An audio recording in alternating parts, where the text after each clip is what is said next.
quando a gente fazer a leitura do texto bíblico, ora para a gente iniciar o trabalho, ok? Ó, só não me peça para ler, Já não, hein, começou. Maurício? Eu não enxergo nada daqui, cara. Ah, não, fica tranquilo. Eu tô no celular. Ok, não, tranquilo. Já está começou. liberado, pode começar. Tá bom. O Will pode tá compartilhando a tela? Pode compartilhar.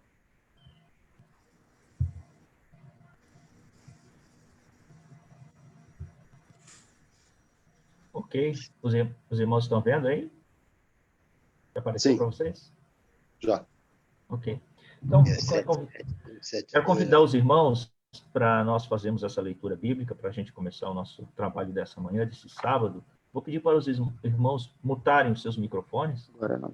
E eu vou estar fazendo essa leitura, uma leitura no livro de Lamentações de Jeremias, capítulo 3, 22 a 26, né? Faltou o número 6 ali. Tá? Mas diz assim a palavra do Senhor: as misericórdias do Senhor são a causa de não sermos consumidos, porque as misericórdias não têm fim, renovam-se cada manhã. Grande é a tua fidelidade. A minha porção é o Senhor. Diz a minha alma, portanto, esperarei nele. Bom é o Senhor para os que esperam por ele, para a alma que o busca. Bom é aguardar a salvação do Senhor, e isso em silêncio. Bom é esperar no Senhor, bom é saber que temos um Deus nos céus, temos um Deus que está pronto a nos ouvir as nossas petições, ouvir as nossas orações, ouvir aquilo que angustia a nossa alma. Bom é saber que temos um Deus pronto, e esse Deus não é um Deus qualquer, é um Deus extremamente misericordioso. Que ele possa encher o seu coração nesta manhã com a esperança que há em Cristo Jesus, a esperança do Senhor Jesus, possa lhe encher nessa manhã, meus irmãos, minha irmã querida que está conosco aqui. Querido Daniel, por favor, ore para a gente iniciar o nosso trabalho. Senhor nosso Deus, muito obrigado por mais um dia de vida, muito obrigado por esta reunião da Federação das UPHs, e que possamos ter nela a palavra abençoada do nosso preletor e que o nosso sábado possa ser frutuoso e todo para a tua glória, Senhor. Em nome de Jesus. Amém. Amém. Meus amados irmãos, nós temos a grata felicidade de estarmos caminhando, né, pelas igrejas, né, quer dizer, desde que a gente começou, essa foi a proposta, né, cada sábado uma igreja se responsabiliza por trazer o palestrante, por convidar, e neste sábado a igreja de Botafogo, nossa querida igreja de Botafogo, é que é responsável, né, por esse trabalho. Meu irmão Jorge, está contigo aí para apresentar o nosso querido irmão, para falar um pouquinho da igreja, como que são os trabalhos por aí. Bom dia, meu irmão. Bom dia a todos. Então, a nossa igreja, assim como todas as igrejas presbiterianas, ou pelo menos a maioria, continua ainda, tem seus cultos, né? Reuniões presenciais, né? A gente continua online, a maioria das reuniões pelo Zoom, mas graças a Deus, Deus tem assim abençoado e suprindo todas as suas necessidades. Eu queria fazer um comentário antes, já que você mencionou a sua mãe, Maurício, que está muito doente. Queria também colocar em oração e pedir aos irmãos pela minha mãe também, que vai fazer agora 82 anos, 5 de setembro, né? Se encontra também muito doente e agora diagnosticado também com tuberculose. E a gente está numa luta aí para iniciar um tratamento e temos encontrado algumas dificuldades. Mas, graças a Deus, a gente tem um exame marcado para segunda-feira. Então, o meu pedido é que os irmãos também coloquem não só a mãe do nosso irmão Maurício em orações, mas também peço pela minha mãe também, que é Maria Aparecida. Desde já agradeço. O nosso irmão Glauco para muitos aí já é bem conhecido, né? Mas para quem ainda não conhece, eu vou dizer aqui alguns títulos dele, que eu acho que isso é dispensável, né? Mas vale a pena ressaltar. Nosso irmão, se eu tiver desatualizado, meu irmão Glauco, depois você até me corrige. Mas o que eu tenho em mãos é o seguinte: o Glauco, ele é um advogado, já foi um superintendente do INSS, hoje trabalha como chefe da junta de recursos, né, do INSS, é professor de escola dominical da nossa igreja, né, casado e tem 2 filhos, enfim. O importante de tudo isso aí é que ele é nosso irmão em Cristo e tem sido para a nossa igreja uma bênção, né? Tem acrescentado, né? Muito em nossa igreja. Nós somos a ele muito gratos e, ao mesmo tempo, nós oramos a Deus e pedimos a Deus nesse momento que continue abençoando grandemente a vida dele. Desde já agradeço, porque a gente fez o convite e de pronto ele aceitou e está aí conosco hoje, mais uma vez, para falar do assunto, né? Hoje, inclusive, vai trazer como título, né? Pandemia, né? E Previdência. Então, eu passo aí a palavra para o nosso irmão, para que ele possa iniciar já a sua palavra, ok? Deus te abençoe, meu irmão Glauco.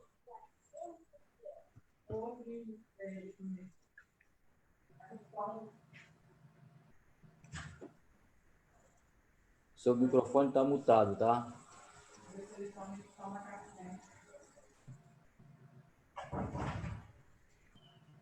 Beleza. Me ouvem agora? Assim tá. Sim. Olha só, eu quero dizer para os irmãos que, primeiro, eu estou fazendo uma experiência ímpar de estar em 2 canais ao mesmo tempo. Eu entrei pelo celular e entrei agora pelo computador, porque eu estava com dificuldade de conseguir ir pelo computador, por isso fui pelo celular. Então, eu vou sair aqui do celular e ficar só no computador.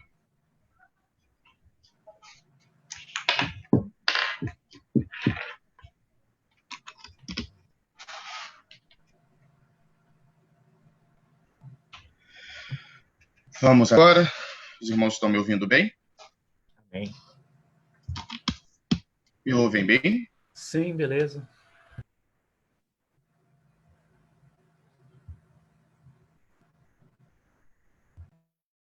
Muito obrigado aí. Vamos ver. Eu quero agradecer primeiro ao irmão Jorge.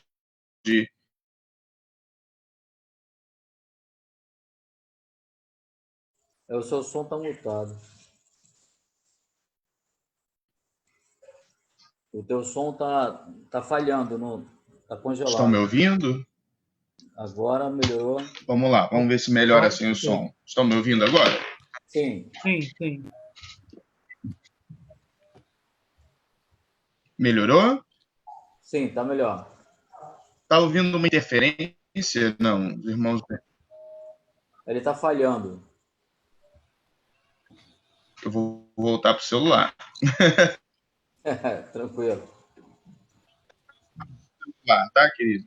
Porque a ideia era a gente tentar projetar uma tela. Como eu não vou conseguir, então a gente vai fazer de outra forma.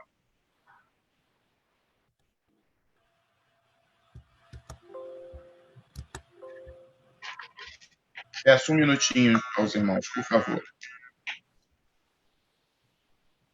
Tranquilo, Glauco. Agora, se você, de repente, se ele quiser projetar pelo computador e falando pelo telefone, talvez dê certo também, Glauco. Porque o irmão Alcides estava assim também. O irmão Alcides estava assim também.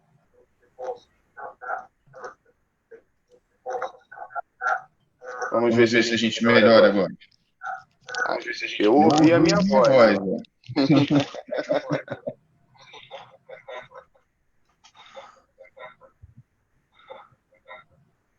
Questões da tecnologia.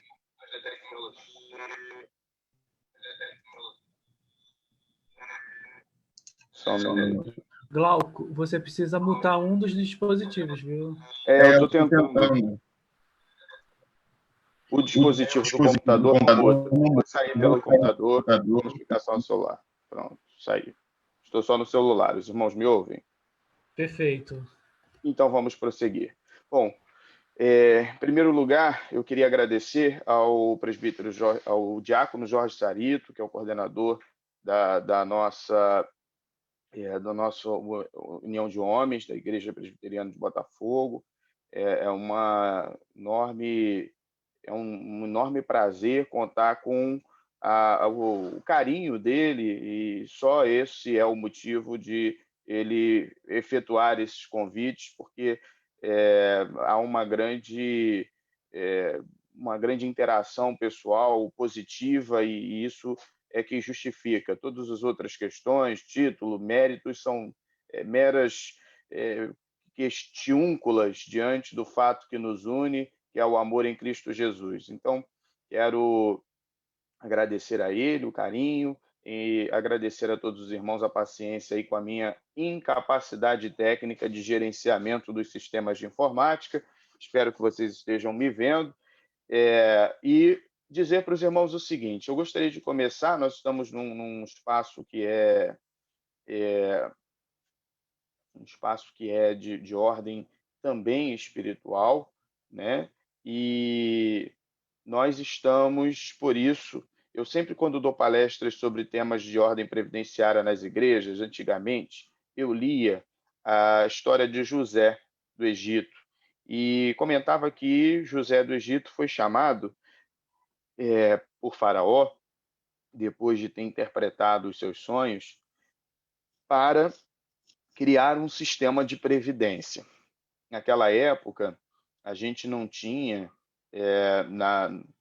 uma estrutura estatal capaz de atender demandas futuras, e os planejamentos eram feitos de uma forma muito à deriva da sazonalidade, das intercorrências. A necessidade de um planejamento de longo prazo era uma coisa que não era levada em consideração com muita frequência. E Deus dá conhecimento a Faraó, através dos sonhos, de que haveria um período de grande dificuldade. E por isso, Faraó nomeia José para organizar um processo de economia, um processo de aglomeração de mantimentos para uma situação de eventualidade, e que esse é o princípio natural, ordinário e originário da Previdência.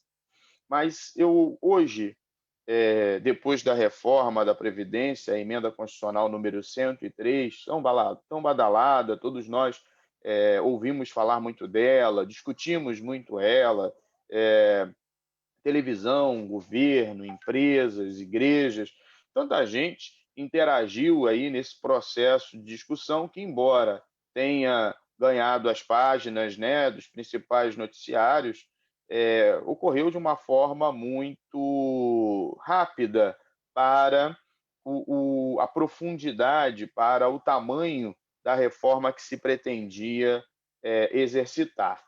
E aí, diante disso, eu escolhi um versículo que está no capítulo 11 do livro de Números.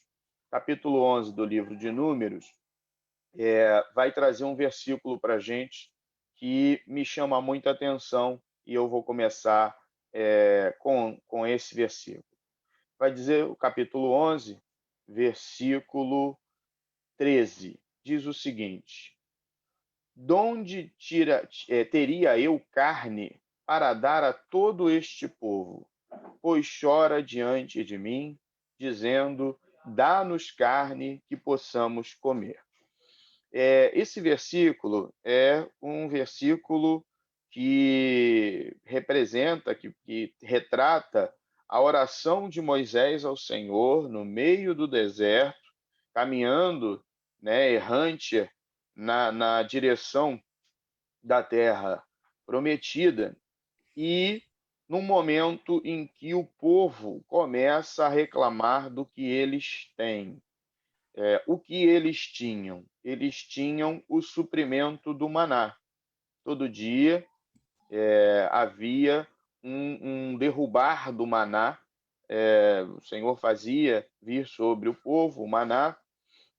O povo ia lá, recolhia, fazia bolos para si e se alimentava daqueles bolos. E aquilo começou a enjoar. Passado algum determinado tempo, o povo começou a dizer: poxa, a gente se lembra daquele tempo que a gente tinha no Egito peixe, carne para comer, e agora aqui a gente só tem maná, né? Só tem maná. Olha que coisa terrível. E Moisés, então, é pressionado pelo povo nesse momento pela sua insatisfação com o conteúdo que o maná que o Senhor lhes oferecia trazia. E aí ele se apresenta diante de Deus e faz essa constatação: de onde teria eu carne para dar a todo esse povo? Pois chora diante de mim, dizendo: dá-nos carne que possamos comer. Bom, vocês lá na frente nós vamos fazer um paralelo do porquê eu estou utilizando esse versículo como base, essa história aqui como base da nossa conversa. Bom, vamos falar um pouquinho de previdência e entender que a previdência social ela foi uma conquista trabalhista, em que pese a previdência social ter ganhado uma autonomia em relação ao direito do trabalho, né, e às sistemáticas trabalhistas, para o trabalhador, e principalmente para o trabalhador mais simples, uma coisa está diretamente vinculada à outra. As pessoas trabalham com a perspectiva de terem a segurança de, em algumas situações, receberem a proteção de um sistema de previdência social. E essa perspectiva, que hoje para nós é tão natural, é historicamente recente.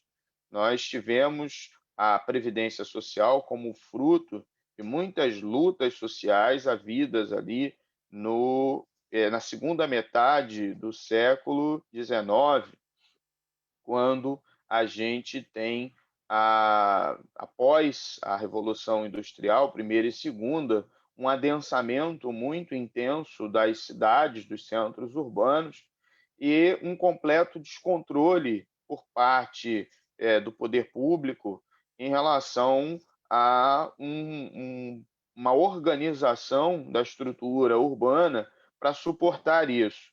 E aí um crescimento enorme de doenças, um crescimento enorme de uma situação urbanística indigna, as pessoas moravam em situação muito precária, banheiros coletivos, dificuldade para acesso à água potável, ausência de esgotamento sanitário e ausência de banheiros estruturalmente formados, como hoje nós o temos, e o crescimento de doenças e, naturalmente, o envelhecimento precoce dessa população.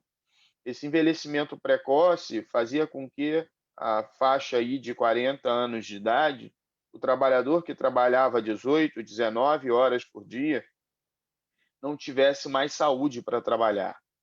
E quando ele não tinha mais saúde para trabalhar, o que se poderia fazer por ele? Qual era aí a perspectiva de atendê-lo? Qual era a atenção dada a este cidadão dentro de um contexto econômico e de políticas públicas? Na verdade, naquele momento, essas políticas simplesmente inexistiam. Começou-se, portanto, a organizar caixas coletivas, numa espécie de compartilhamento solidário de custos, de forma voluntária, sem a interação do Estado. E os grupos de funcionários, grupos de empregados de determinadas empresas, criavam uma espécie de fundo de reserva, fruto de contribuições individuais voluntárias, para atender as pessoas nessas situações da sua impossibilidade de trabalho, tais como situações de doença e situações de envelhecimento que gerassem inaptidão para o trabalho, e as mulheres que engravidavam e precisavam se afastar para cuidar dos seus filhos. Essas caixas, naturalmente, não tiveram o condão de responder à demanda que se criou com o enorme adensamento derivado das revoluções industriais nas cidades. E, por isso, foi necessária a interação do Estado para a criação e para a organização de fundos estatais de previdência. E a gente vê nascer assim o sistema de previdência social.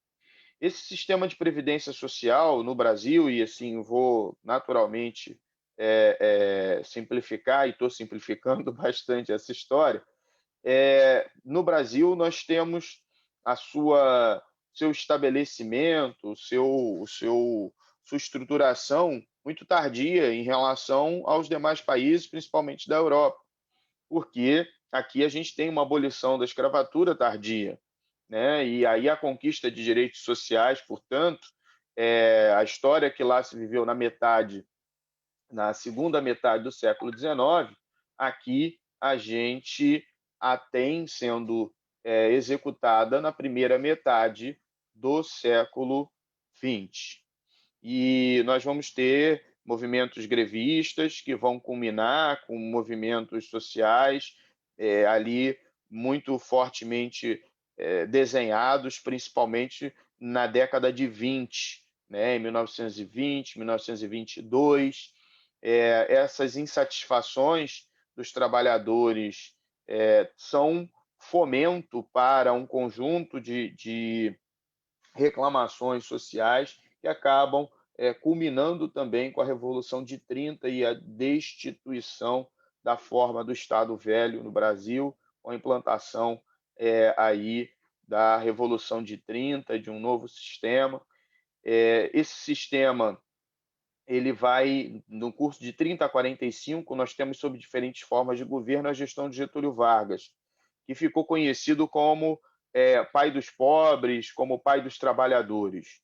Getúlio Vargas, na sua gestão, ele estrutura sistemas de proteção social, em que pese todas as críticas que sejam feitas à forma e às motivações que fundamentaram a sua atuação, é no período dele que a gente vai ter a instituição das caixas de previdência, a instituição de direitos trabalhistas, como, por exemplo, a formatação do 13º e alguns outros direitos que foram assegurados nesse período. Em 1960, nós vamos ter aí na década de 60, 1967, 1968, nós vamos ter a formação de um sistema de previdência, já durante o período do regime militar, que concentra na mão do Estado, de forma mais intensa, a gestão desses recursos. Até então, nós tínhamos isso de uma forma mais pulverizada. É a Lei Orgânica de Previdência Social quem vai organizar isso. Nós vamos ver surgirem depois outros institutos, o antigo INAMPS, que vai juntar aí todos os institutos de classe, APTEC, APC e API, eles são reunidos na figura do antigo Instituto Nacional de Previdência e Saúde, o INAMPS, e depois do INAMPS nós vamos ter a constituição do INPS e do INSS. O INSS nasce em 1991, já na nossa atual estrutura de Constituição Federal, Constituição do Estado que hoje nos rege, que foi promulgada em 1988. Quando nasce o INSS, a gente tem a separação entre dois elementos que até então estavam amalgamados, que era a figura da saúde e da previdência social. A especialização de um instituto, de uma autarquia com competência específica para a atuação na área da previdência se dá em 1991. E de lá para cá, a gente vem verificando um contínuo embate entre duas questões. Questão 1, a amplitude da proteção social do sistema de previdência. Questão 2, a forma como se dá o custeio deste sistema de previdência. De onde vem o dinheiro para pagar a conta? Bom, esta dificuldade de se fazer equalizar estas duas questões, o tamanho da previdência, conjunto de proteções que ela oferece aos cidadãos e a forma de custeio disso, fez com que, nos últimos 30 anos, nós tivéssemos pelo menos 3 grandes reformas da Previdência. A primeira grande reforma da Previdência, ela se dá no nosso sistema, no governo do Fernando Henrique, entre 95 e 98, com uma grande reforma da Previdência Pública, com a emenda constitucional número 19, e também do regime geral de previdência, com a estruturação de um sistema de cálculo que levasse em consideração fatores de ordem econômica para sopesar o impacto atuarial do sistema de proteção. Vou traduzir isso, porque usei palavras muito incomuns a quem não é do ramo. Na verdade, a questão era, a gente precisava criar um cálculo de aposentadoria para as pessoas de tal maneira que esse cálculo pudesse ser moldável de acordo com as variações econômicas. E, por isso, foi criado lá em 1998 durante muito tempo, o famoso fator previdenciário. Quando a gente fala em reforma da Previdência, é interessante observar que as pessoas se preocupam, os gestores da Previdência se preocupam com os benefícios que são de caráter contínuo, que são de caráter permanente, porque o adensamento, o aumento do volume de benefícios de caráter permanente incha o custo do sistema previdenciário de forma permanente.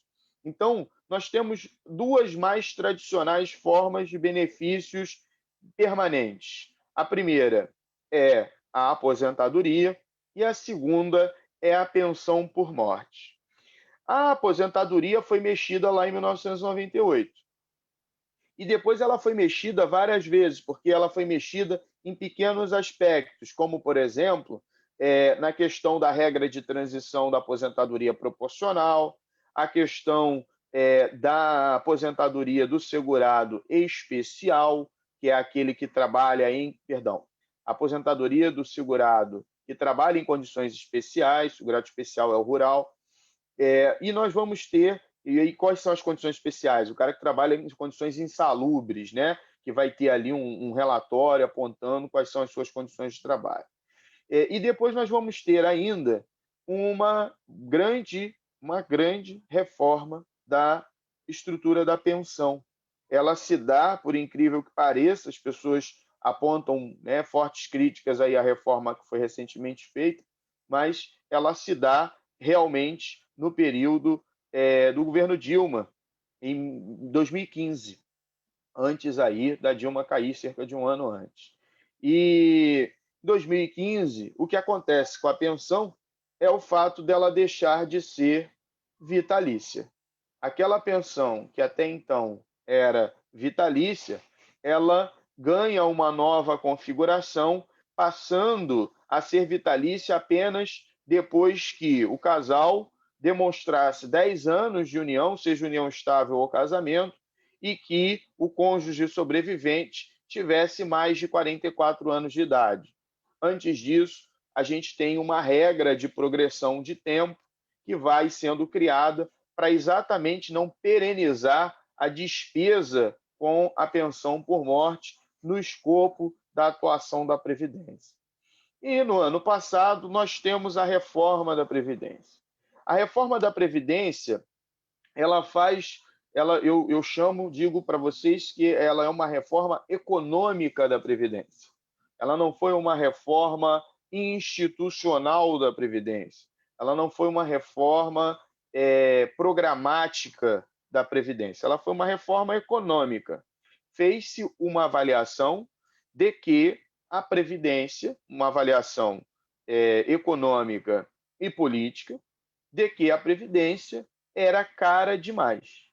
E por isso, a única forma, e isso é uma questão muito simples, né? Previdência é um sistema de proteção. Se eu quiser reduzir o custo com Previdência, o que eu preciso fazer? Reduzir a proteção. E esse é o ponto que nós estamos vivendo hoje. Houve uma redução da amplitude da proteção social da Previdência. Como se faz isso? Excluindo pessoas que teriam direito a receber benefícios no sistema desse direito. E elastificando, colocando mais para frente as datas e as possibilidades de as pessoas adquirirem direitos à concessão de benefícios. Essa foi o principal tom da reforma da Previdência. E com isso se extinguiu a antiga aposentadoria por tempo de contribuição, que fazia com que pessoas que, por exemplo, começassem a trabalhar aos 18 anos, com 35 anos de contribuição, os homens teriam direito a se aposentar, e as mulheres com 30. Então, as mulheres com 48 e os homens com 53 anos, começando aos 18, em sua grande maioria, já tinham direito a se aposentar. A reforma da Previdência vem e empurra para frente esse prazo e diz, olha, 53 e 48 nem pensar. A mulher vai se aposentar com 62 anos e o homem com 65. E essa é a idade mínima da aposentadoria.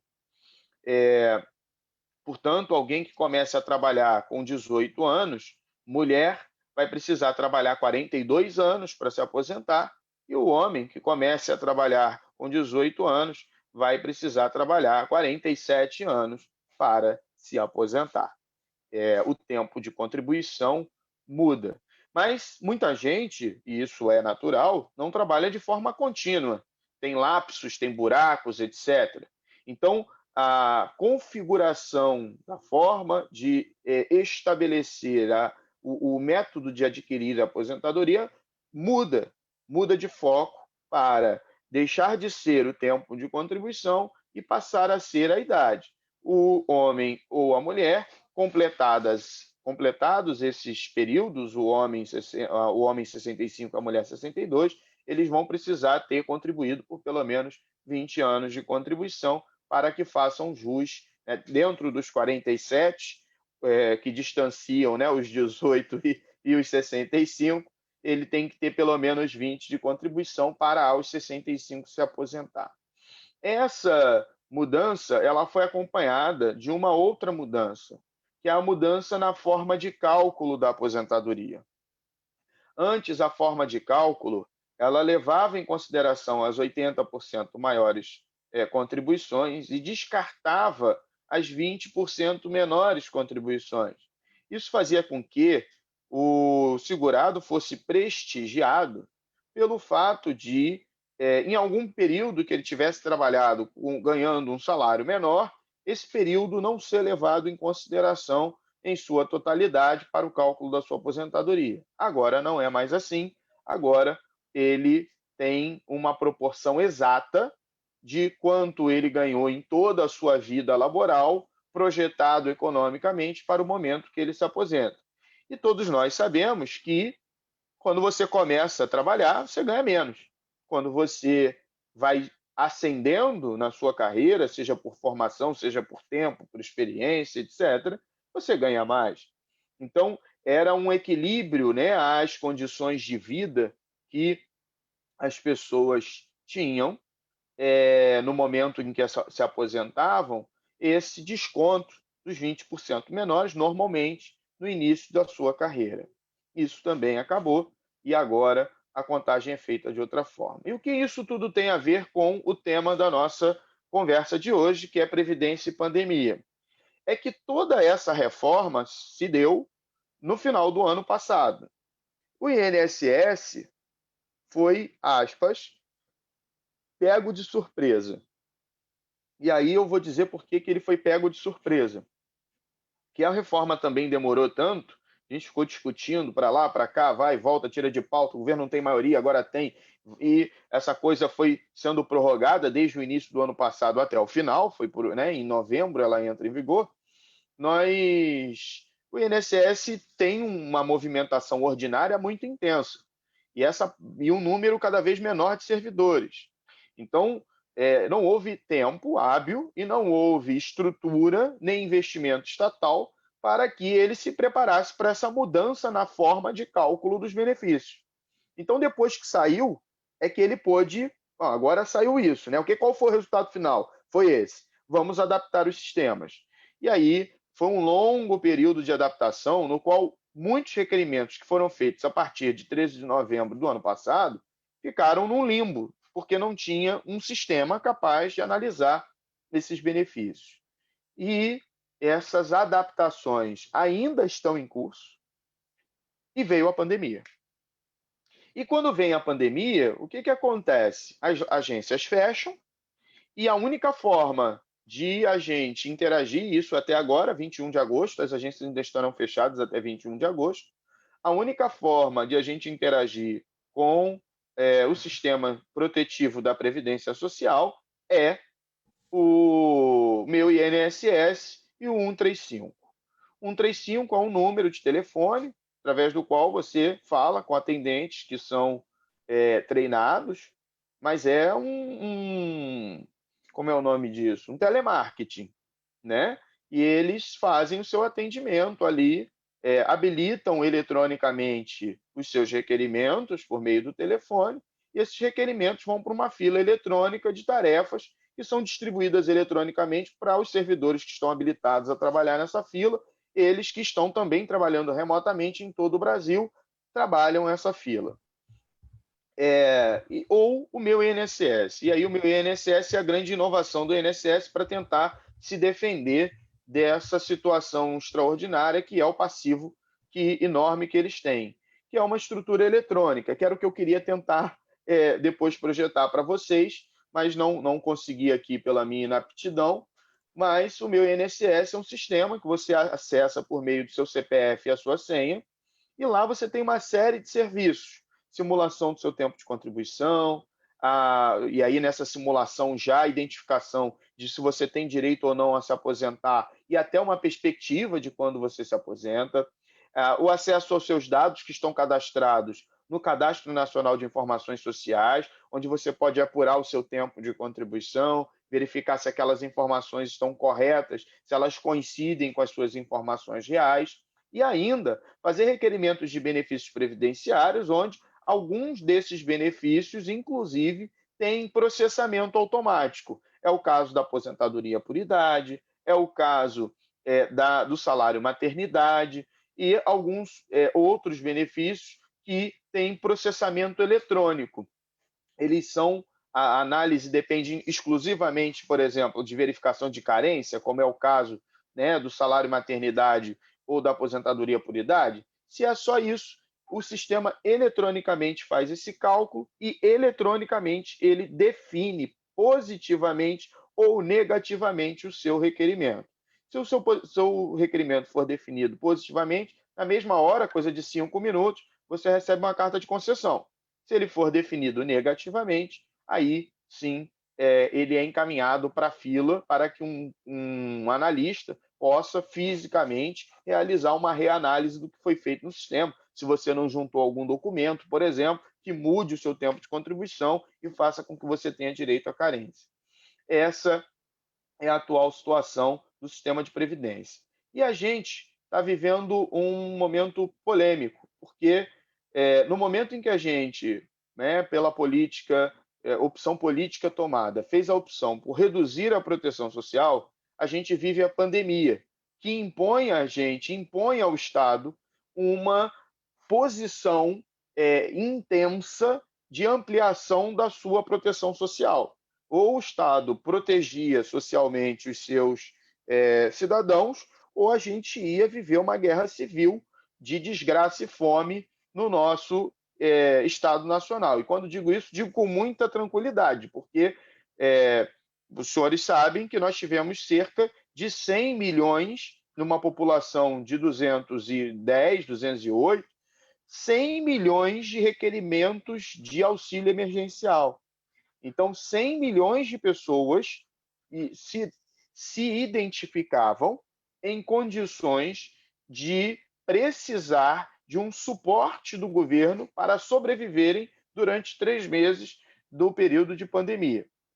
E mais do que isso, desses 100 milhões, cerca de 60 milhões foram concedidos. Portanto, da nossa população economicamente ativa, que é 120 e poucos milhões de pessoas, nós tivemos metade dessas pessoas sendo sustentadas por meio de um auxílio emergencial do governo federal.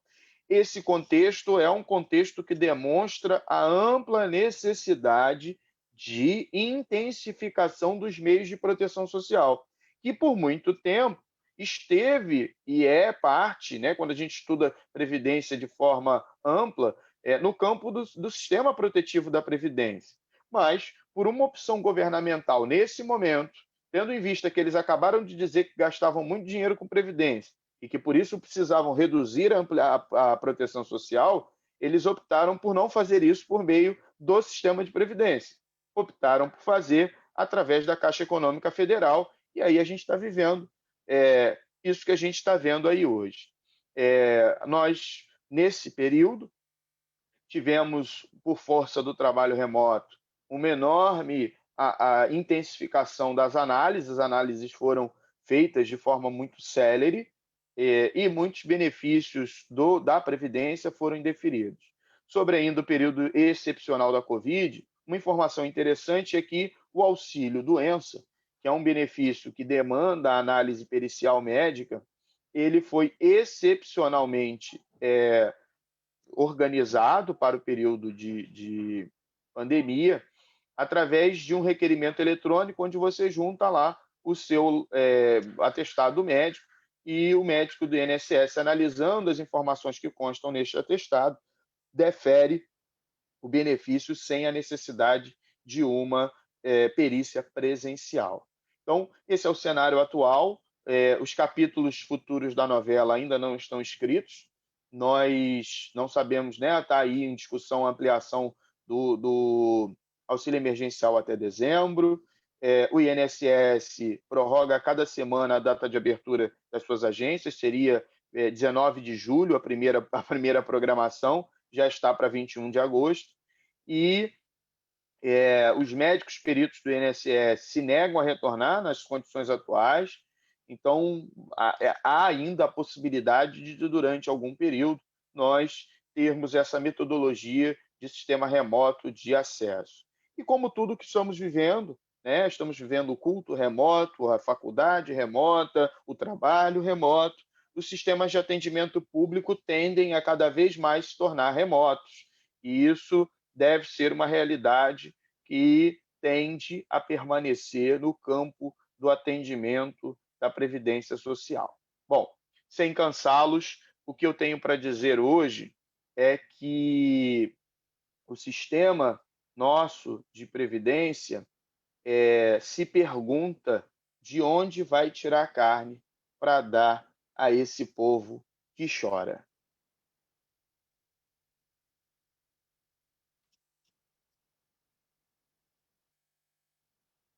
E eu terminei.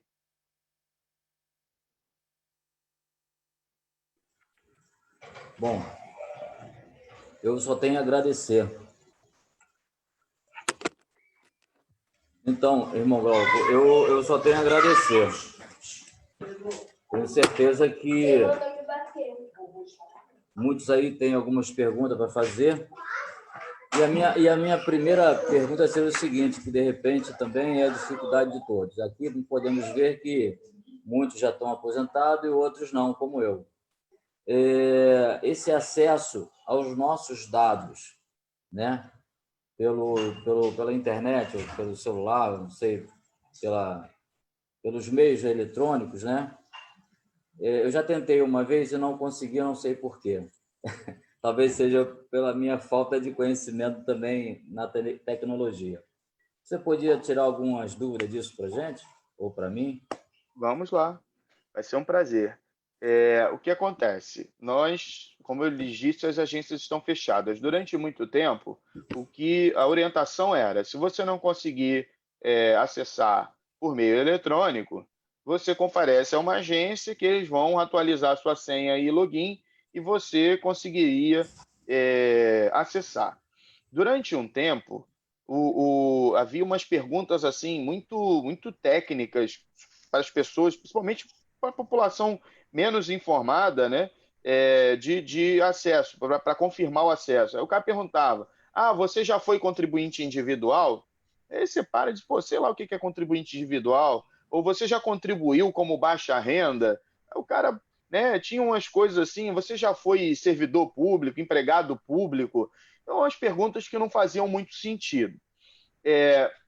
Hoje essas perguntas elas estão mais fáceis, elas foram simplificadas, mas o acesso é feito através do CPF e de uma senha. Se você nunca entrou, você consegue cadastrar essa senha no próprio site do Meu INSS. Você vai entrar no inss.gov.br/Meu INSS e lá você tem logo em cima um grande link e entra no Meu INSS e ali você vai fazer o seu cadastro, né? Cadastre-se no Meu INSS. Agora, no própria página do INSS também, você tem, quando você entra na página do INSS, inss.gov.br, do lado esquerdo, o primeiro link é um link de tutoriais sobre o Meu INSS. Então, tem vídeos explicativos para que você consiga remotamente resolver o problema. Quando você já tem um cadastro, já tem um e-mail cadastrado, o principal problema primeiro, as pessoas esquecem a sua senha, e segundo, as pessoas têm dados cadastrados no CNIS de forma incorreta. O endereço que está lá não está atualizado, o nome da mãe tem algum erro de digitação, algum dado de datas ou de números, enfim, tá desconforme, e aí isso precisa ser corrigido. Bom, antigamente isso era feito na própria agência. Agora, a orientação no próprio suporte do site Meu INSS, você pode tentar esse suporte através de uma comunicação na ouvidoria, ou você pode ligar para o telefone 135 e dizer que está diante da tela do Meu INSS, que não consegue, etc. e tal. Eles vão confirmar os seus dados e vão tentar, por meio de um teleatendimento, viabilizar esse seu acesso. Eu quero dizer para os irmãos, e de forma geral, que eu sou um dos críticos da súbita digitalização do sistema. Eu acho que o sistema é importante que ele se torne digital, é importante que ele se torne remoto, é importante que a gente consiga dar autonomia aos segurados e aos cidadãos para que eles manuseiem de forma independente o sistema, mas isso é um período de aculturamento. Né? As pessoas do dia para a noite não aprendem. Nós tivemos que aprender uma série de coisas aí do dia para a noite. E ver que de vez em quando a gente ainda se enrola, entra por 2 mecanismos, né? Ou não dá certo, cai a internet. Enfim, a gente está vivendo um período de aprendizado. Pode ser que daqui a um ano e pouco, a gente já tenha superado todas essas iniciais dificuldades. Mas, durante um tempo, ainda essas dificuldades estão presentes. Então, hoje, o caminho é esse. Tenta sozinho no site. Não conseguiu, liga para o telefone 135, eles vão tentar lhe orientar. Se ainda assim não der certo, aí tem duas coisas para fazer. A primeira é esperar a agência abrir no dia 21 de agosto. E a segunda é fazer uma oração e tentar de novo, porque vai que você está predestinado na segunda dar certo. Acontece, é sistema, gente. Às vezes o sistema deu um bug hoje e amanhã ele não dá, né? Então, imagina, o Brasil inteiro está acessando esses sistemas o tempo todo, há uma sobrecarga de dados muito grande. Então, vamos ter também essa compreensão de que às vezes dá um ruim e no dia seguinte não dá. Muito boa, obrigado aí pela resposta. Eu vou passar para o Maurício, para Amém. ele orientar aí o povo agora. Amém. Meu irmão Glauco, eu tenho várias dúvidas, meu irmão. Várias aqui. Vamos lá. Deixa. A primeira é o seguinte: o senhor falou que hoje a questão do INSS ela mudou os cálculos, né? E hoje estaria por uma proporção exata de contribuição, se foi isso que eu entendi, né? Eu gostaria de saber do senhor, o senhor falou sobre 20 anos de contribuição, que seria o mínimo hoje necessário, né? Mas qual seria hoje, por parte da Previdência, o mínimo e o máximo de aposentadoria, para começar a conversa? Hoje eu consigo me aposentar no mínimo com quanto e no máximo com quanto por 20 anos de contribuição e quanto que eu tenho que contribuir? O cálculo, tal como ele foi feito, hoje é para que ninguém alcance o teto. Isso para mim ficou muito claro. A fórmula do cálculo atual é para que ninguém alcance o teto. Porque, veja, você contribuiu desde sempre no teto? Não. Né? Você começa a contribuir normalmente, a não ser exceções, mas normalmente quando você começa a sua vida contributiva, o valor da sua vida contributiva, o valor do seu salário de contribuição é menor. E você vai ascendendo na carreira, tomara que em 5, que em 10 anos você esteja no teto ou até acima dele e perdure dali continuamente. Antigamente, os 20% de valores de contribuições menores da sua soma, elas eram descontadas. E aí isso fazia com que muitas pessoas conseguissem chegar ao teto. Hoje, a tendência é que a grande maioria, se não quase a totalidade das pessoas, não cheguem no teto. Como eu disse, a proposta é uma reforma econômica da Previdência. É fechar a torneira. Bom, qual o valor mínimo, qual o valor máximo? O valor mínimo, se eu não me engano, o valor mínimo é sempre salário mínimo, mas o valor máximo, se eu não me engano, está em R$ 6.200. Mas eu posso conferir isso agora. Esse valor, ele é uma questão interessante, porque ele acaba 6.101,06, tá? O valor exato, 6.101,06. Essa questão do valor, ela é bastante interessante, gera uma pergunta que eu talvez seja de algum de vocês, eu já vou adiantar, que é o seguinte: caramba, eu me aposentei com o teto. E o teto, vamos ver hoje aqui, ó, o salário mínimo hoje é 1.045, o teto hoje corresponde a quase 6 salários mínimos, não é? Então, eu me aposentei com 5,85 salários mínimos. Hoje, o meu salário é 2 salários mínimos. Estou aposentado há 15 anos. Por que isso acontece? Por que essa desproporção?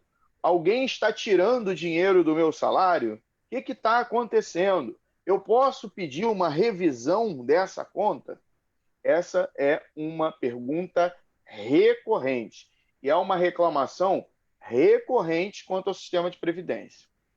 Gente, o INSS e essa metodologia de atualização dos valores dos benefícios previdenciários se dá através de uma política de cálculo atuarial do sistema de previdência.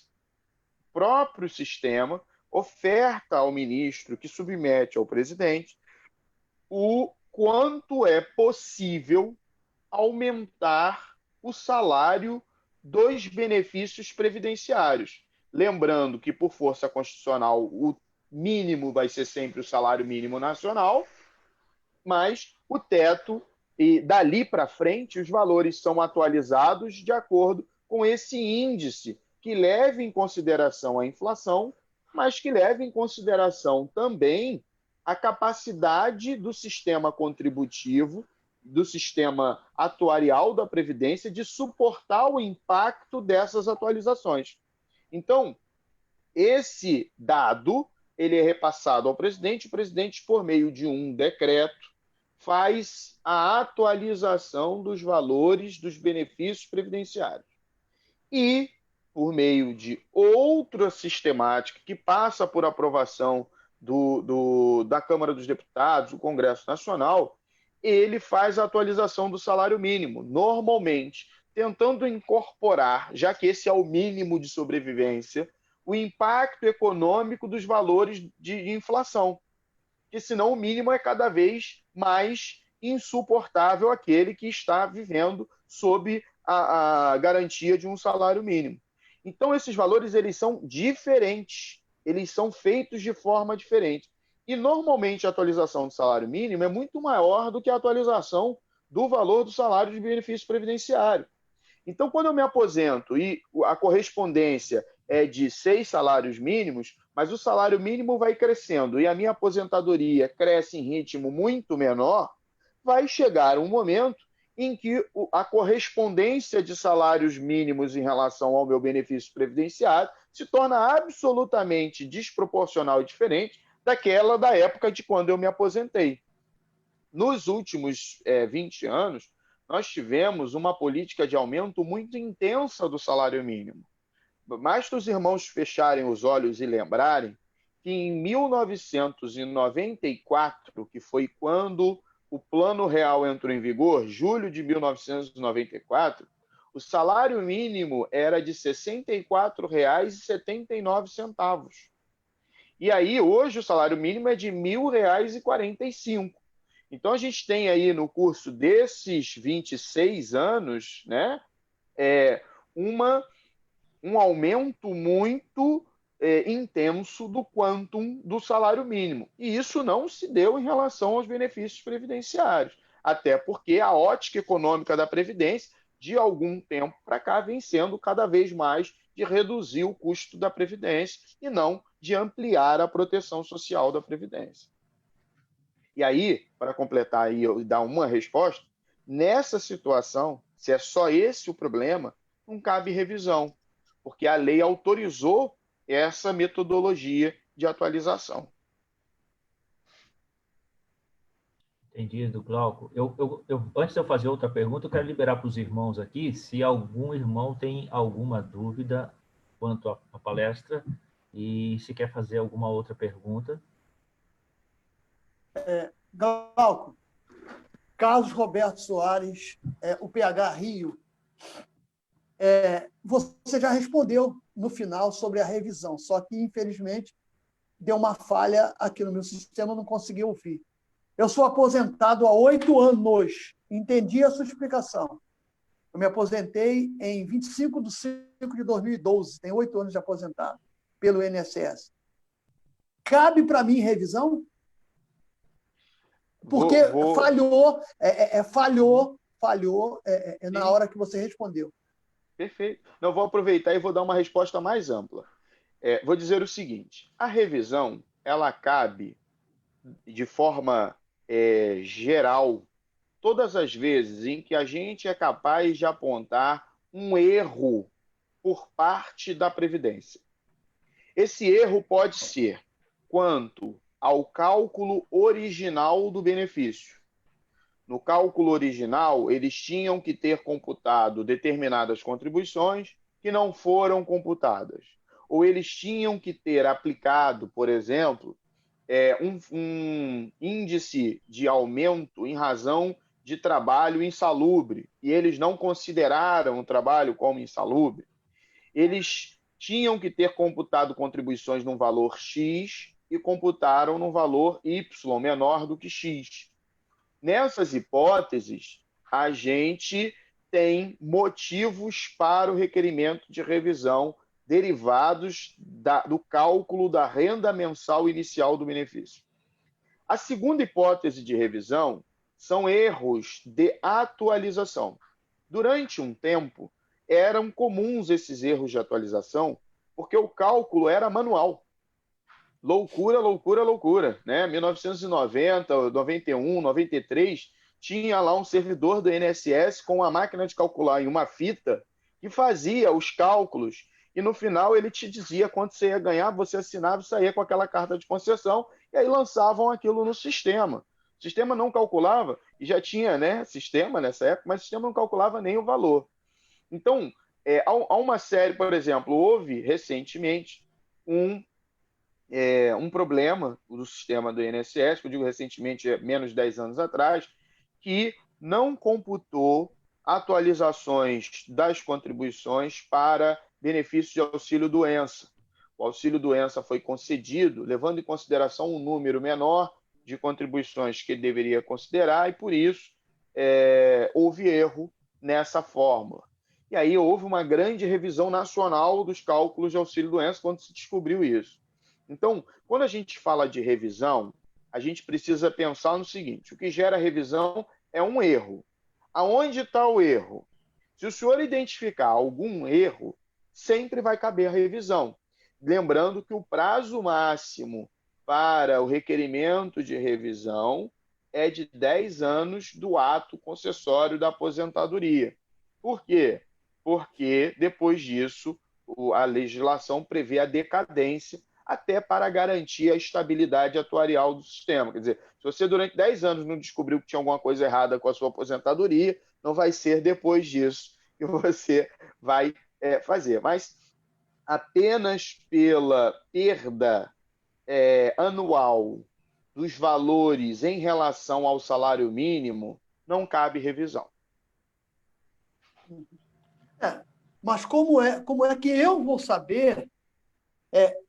Porque é sempre assim, né? O ser humano é assim. É muito caro quando você paga e é muito pouco quando você recebe. Isso é do ser humano. Então, eu não sei, na verdade, se o que eu ganho hoje é justo ou não. Eu não tenho ideia de como fazer isso. Então, realmente... Aí, quando eu falo em pedir revisão, eu penso nisso, que tem alguém que possa entrar no sistema lá para mim. Obrigado. Não, já vou lhe responder antes. É injusto. Qualquer que seja o quanto o senhor ganha, justo não é.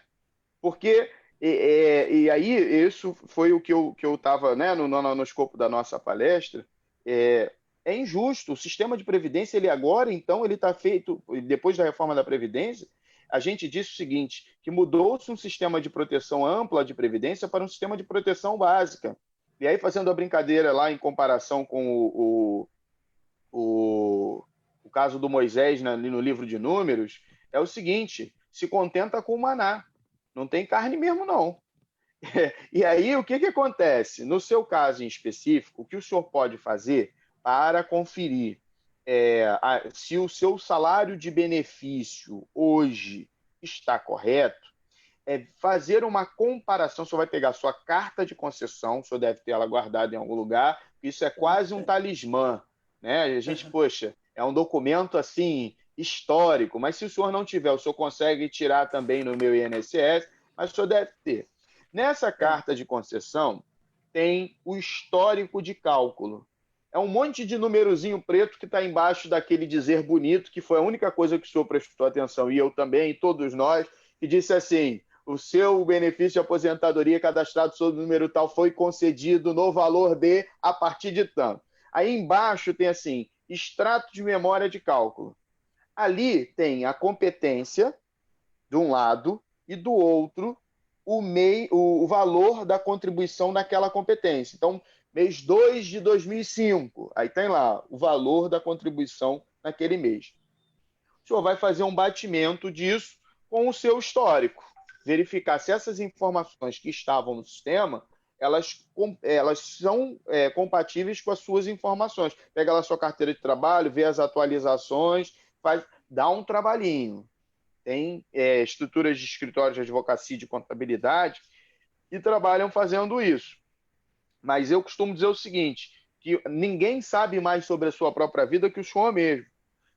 Então, às vezes é mais fácil para o senhor identificar algum equívoco que possa justificar uma revisão do que até para um profissional quanto ao cálculo. E a outra dica é aquela que eu fiz ainda há pouco, quanto a verificar se o senhor tem períodos de insalubridade. Às vezes, a pessoa tem 35 anos de contribuição, mas dentro desse período de 35, ela trabalhou 5, ela trabalhou 4, em situação especial, né? Em situação submetido a condições especiais. E aí, nesse cálculo, como o cara já bateu 35 anos, o INSS, embora indefira a aplicação do fator de aumento do tempo que vai ter impacto na conta, em relação ao período do especial, o cara já tem 35 anos. Então, eles concedem com base nos 35, que poderiam ser 38 ou 39, se eles tivessem aplicado esse fator de aumento de tempo com base na insalubridade. E aí isso gera impacto na conta final. Então, isso também é um outro fator que o senhor deve observar para fins de pedido de revisão. Mas lembra do deadline lá dos 10 anos para o senhor não perder esta oportunidade. Agora, Tem 2 anos. Sem, aqui em particular, né, eu sei que a gente está sendo gravado, mas é um segredo meu e do senhor. Eu diria o seguinte: protocolo requerimento. Porque o máximo que vai acontecer é o valor ficar mantido do jeito que está. Se tiver algum erro, eles podem revisar. Se não tiver algum erro, vai ficar mantido do jeito que está. Então, perder não perde. Quer dizer, tem a possibilidade de perda se houver algum erro de cálculo positivo por parte do INSS. Só confira isso antes. A revisão dá à autarquia o poder de rever os seus próprios atos, inclusive, por exemplo, se ela tiver concedido no valor a maior. Esse é o risco da revisão. Mas se o senhor achar que não tem esse risco, cai dentro. Protocola lá. Obrigado. Fala. Meu irmão André.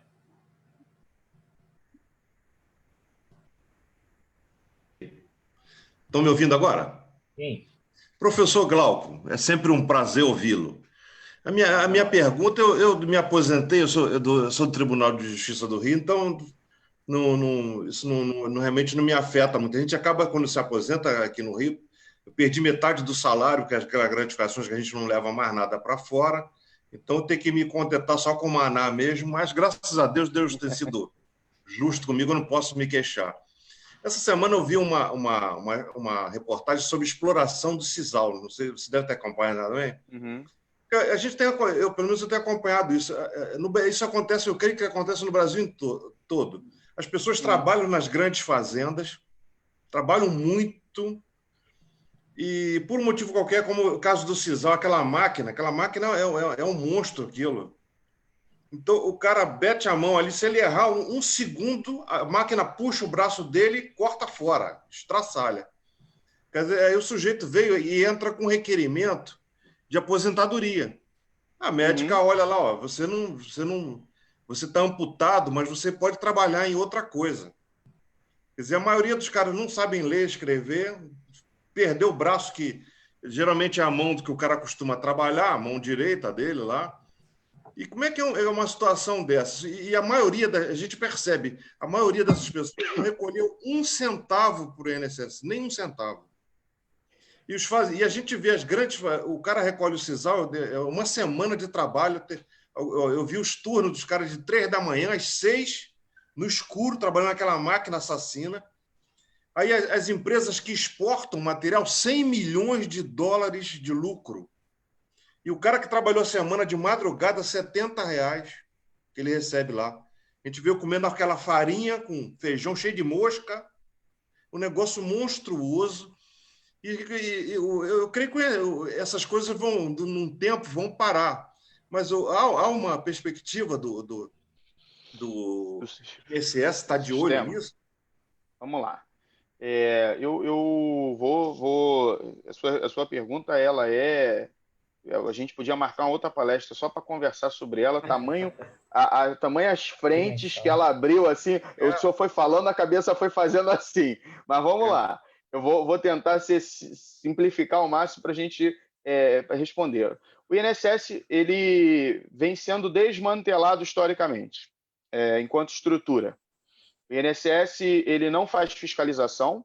A fiscalização foi para o âmbito da Receita Federal, quando a criação da Super Receita, em 2007.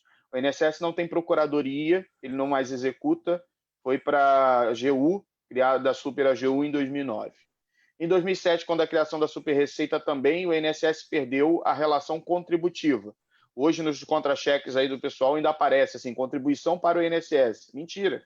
A contribuição é para a Secretaria da Receita Previdenciária, que é um órgão da Receita Federal do Brasil, que pertence à estrutura, à Secretaria da Fazenda, que é um órgão hoje do Ministério da Economia. Se teve alguma vantagem, embora eu tenha alguma dificuldade de falar sobre vantagens e desvantagens contexto, mas teve alguma vantagem da atual diminuição do número de ministérios, foi a aglomeração dos ministérios do Trabalho, da Fazenda e da Política de Previdência, que já não era um ministério, já estava como uma subsecretaria do Ministério do Trabalho, dentro do Ministério da Economia. Em relação ao trabalhador rural, a gente precisa separar duas coisas. Primeiro, o trabalhador que deveria estar trabalhando com carteira assinada e ter recolhimento e não tem, que está sendo explorado. Esse trabalhador, ele está trabalhando em situação ilegal. E toda situação ilegal deve ser fiscalizada pelos fiscais do Ministério do Trabalho, deve ser coibida, deve ser punida e regularizada.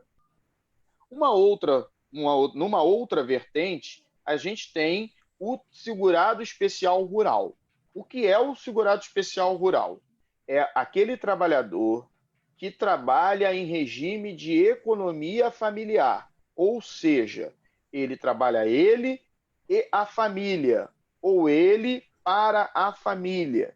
Ele planta, ele produz, ele vende, ele vive daquilo que ele produz, vendendo a sobra para ter variedade de produtos.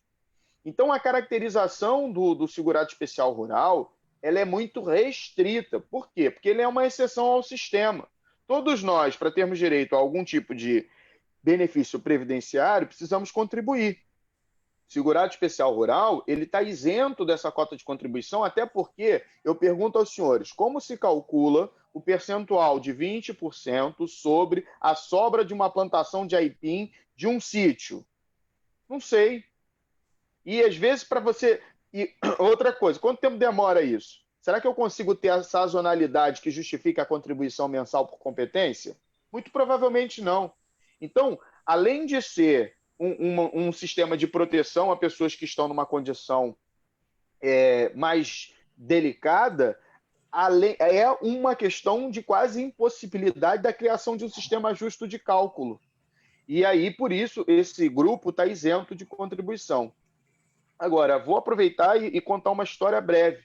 Eu fui gerente executivo do INSS em Campos. E quando eu cheguei lá, eu fui visitar as colônias de pescadores daquela região. Campos tem uma zona pesqueira muito intensa. E ali em São Francisco do Itabapuana, eu descobri um grave problema, um problema estrutural daquela região, que é o seguinte: as marisqueiras, as mulheres que fazem o tratamento manual dos mariscos pescados pelos seus maridos. Porque estas mulheres, elas são contratadas, aí por isso a similitude da fala, por empresas que vendem mariscos para o mundo todo, para trabalho diário, em situação absolutamente extraformal. Então, elas não contribuem, mas elas também não são seguradas especiais porque estão trabalhando para empresas, na verdade, estão trabalhando em situação irregular. Elas têm um sistema de trabalho absolutamente injusto e quando elas vão pedir algum tipo de benefício, o sistema também fecha a porta para elas. Bom, a redução, vimos agora a matemática, a redução da proteção da Previdência Social, que é contraprestacional e contributiva, gera a necessidade de distribuição de recursos por meio de assistência social.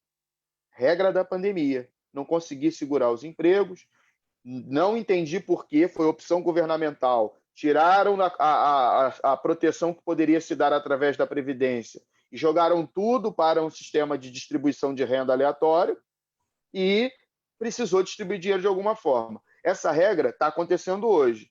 O cara bate 65 anos, não conseguiu se aposentar, porque trabalhou a vida inteira de forma informal, porque não teve carteira assinada, porque trabalhou de forma autônoma e não contribuiu. O que vai acontecer com ele? Ele cai na fila da assistência social. E para ele tem um benefício que chama LOAS, que é o benefício da Lei Orgânica de Assistência Social. Mas aí ele precisa ser paupérrimo, e paupérrimo na forma da lei é ganhar menos de 1/4 do salário mínimo por cabeça da casa e ter mais de 65 anos de idade.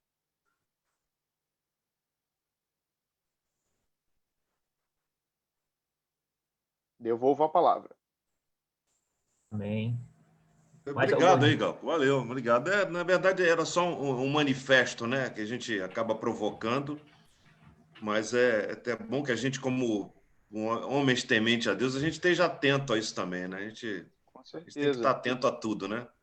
O crente não pode ficar só escondido e vendo as coisas acontecerem à volta dele. Ele tem que estar atento, ele tem que estar esperto, né? Para somente ajudar. Né? Biscoito? Inclusive... Biscoito doce?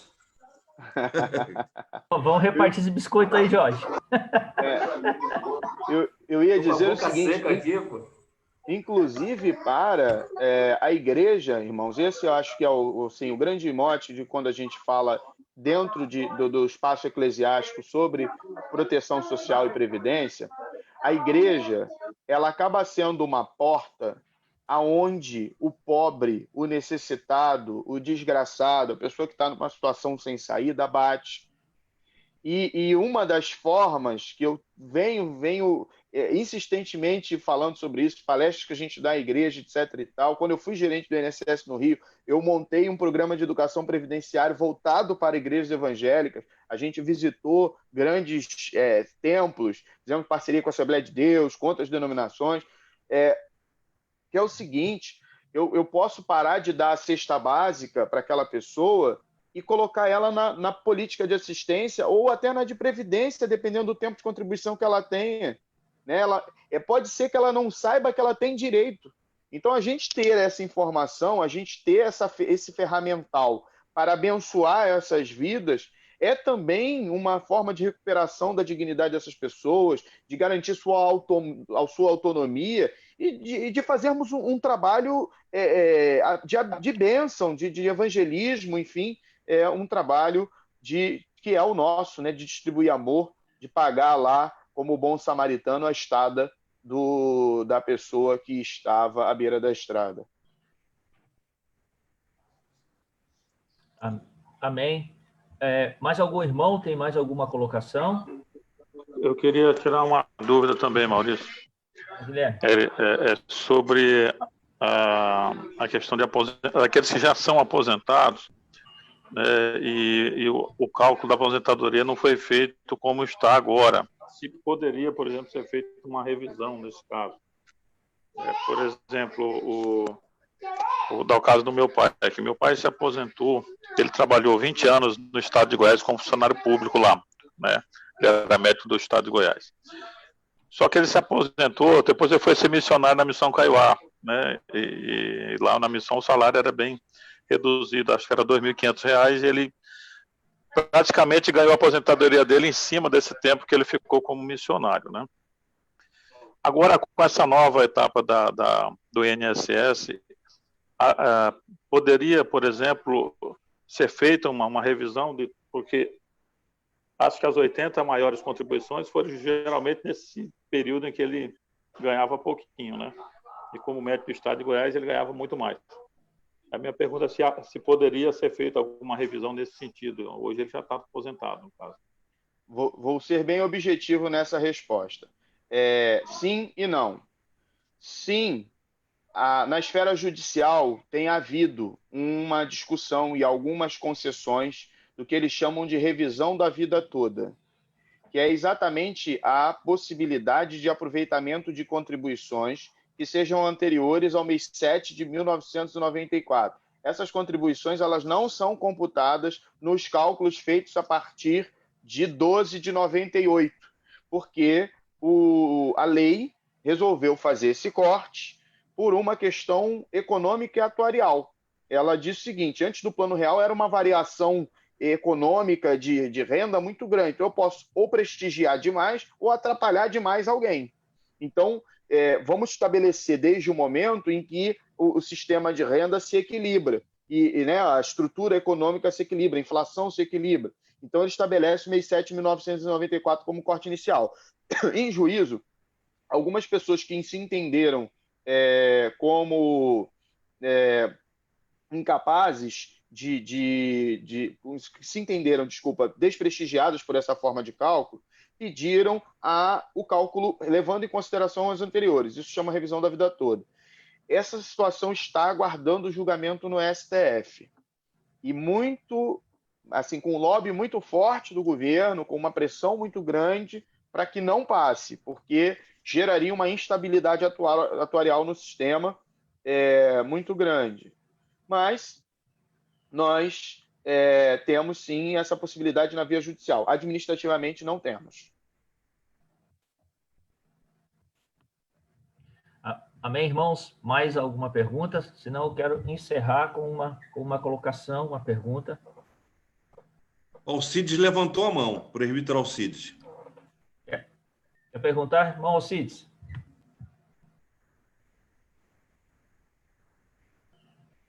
Não, a gente não está lhe ouvindo, Alcides.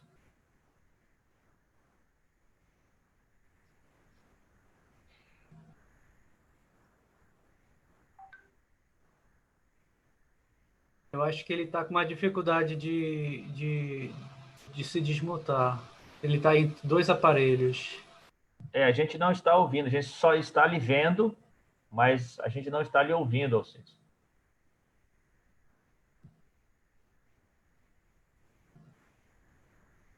Eu acho que ele saiu agora, né?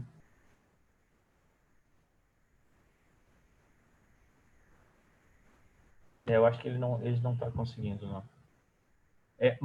Tá bom. Mais algum irmão gostaria de colocar alguma coisa? Não? Bom, meus irmãos, eu gostaria de fechar só com uma colocação, Glauco. Você falou durante toda a sua preleção, e isso foi perceptível, né?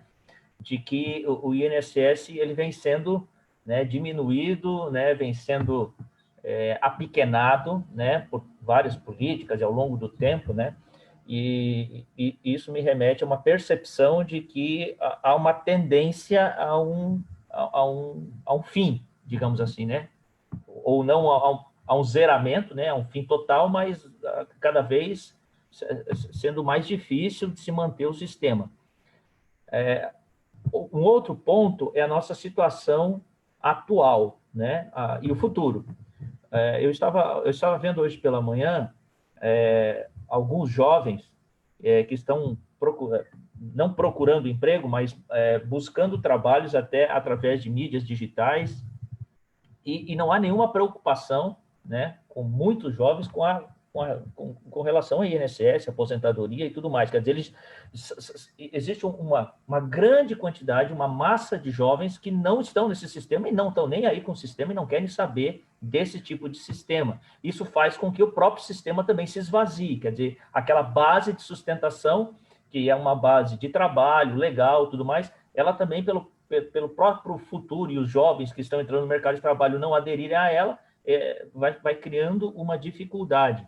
Uma outra coisa que a gente viu aí a partir do ano passado foi a questão dos empreendedores individuais. Quer dizer, o próprio sistema de trabalho tem sido mudado. E aí, por exemplo, esses empreendedores individuais, você já tem uma percepção de que eles estão adentrando no sistema?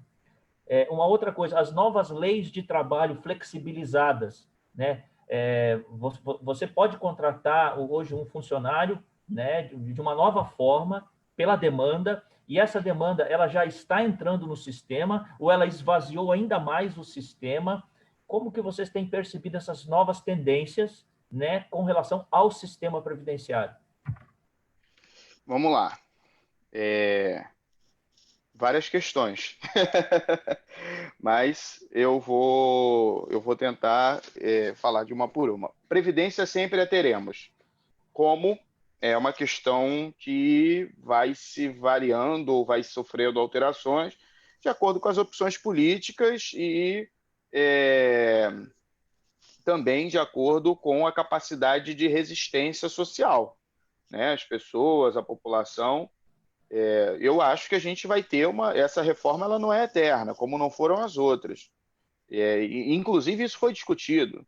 Poxa, por que a gente não cria uma reforma que deixe determinados conceitos em aberto para que a gente possa fazer adaptações ao momento econômico? E se chegou à conclusão que nós brasileiros, nossa cultura de relação com o governo não nos traz a segurança, nós não temos credibilidade o bastante, não acreditamos o bastante no governo para deixar determinadas coisas em aberto. Então, a gente prefere colocar essas coisas na lei, e ainda que essa lei seja mudada de tanto em tanto tempo. O INSS vem perdendo competências porque foi uma opção governamental fortalecer outros órgãos, uma disputa de máquina pública que hoje parece que o INSS tende a vir a se tornar uma grande central de serviços públicos governamentais, ultrapassando o limite estreito de apenas gerir o sistema previdenciário. Já se discute muito, por exemplo, em o seguro-desemprego. Nós já estamos com a competência do seguro-defeso e algumas outras questões passarem a ser de gestão aí do INSS. E acho que isso vai fazer com que, em médio prazo, a gente tenha uma reestruturação da carta de serviços e da forma de serviço que o INSS hoje presta. Com relação aos impactos das recentes mudanças legislativas no sistema contributivo, eu volto a apontar que foi uma reforma econômica da Previdência preocupada com a válvula de saída e não com a válvula de entrada. Uma das opções políticas que se podia fazer para se fazer uma reforma da Previdência era ampliar a contribuição. Dizer, olha, vocês querem continuar se aposentando com 35 anos de contribuição, com 30, no caso da mulher? Vocês querem continuar com esse sistema do jeito que ele está? Querem continuar com a pensão vitalícia? Eu preciso que vocês paguem 20%, 30% de contribuição, e não 10%, 12%, 8%, como é hoje, né, que varia entre 8% e 11% para o trabalhador. Haveria a possibilidade da gente pensar numa fórmula e em outros dividendos que pudessem, de outras fontes que pudessem custear o sistema previdenciário, como se pensa. É que eu liguei o ar-condicionado, precisa abrir o vidro, não tem problema, não, eu fecho. Como se pensa. Até geladinho, como se pensa acerca, por exemplo, das contribuições que podem advir da legalização de jogos no Brasil, é um tema hoje em plena discussão, e esse é um ponto. Com relação aos novos trabalhadores e os MEIs, né, o microempreendedor individual, a torcida é que os novos trabalhadores sejam MEIs. Se eles forem MEIs, eles têm algum sistema de proteção. O MEI, quando ele faz o cadastro dele, ele se vincula a efetuar uma contribuição para o sistema.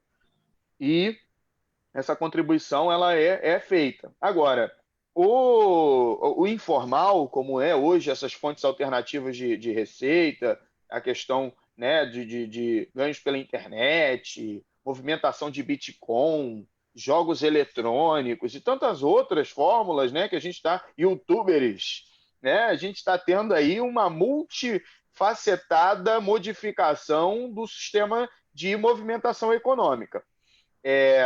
Há muito que a Previdência avançar nesse sentido, mas um grande passo atrás é você tornar o sistema desatraente, que é o que aconteceu.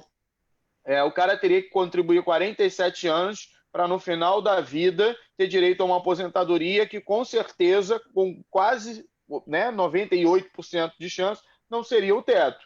E aí isso desincentiva ele a começar a contribuir. Ele vai começar a pensar em contribuir, começar a se preocupar com isso, quando bater lá aquela enorme dor de coluna nos seus 45, 48 anos, quando, né, a força não for mais a mesma, ele se preocupa com isso. Até lá, ele vai empurrando com a barriga conforme dá.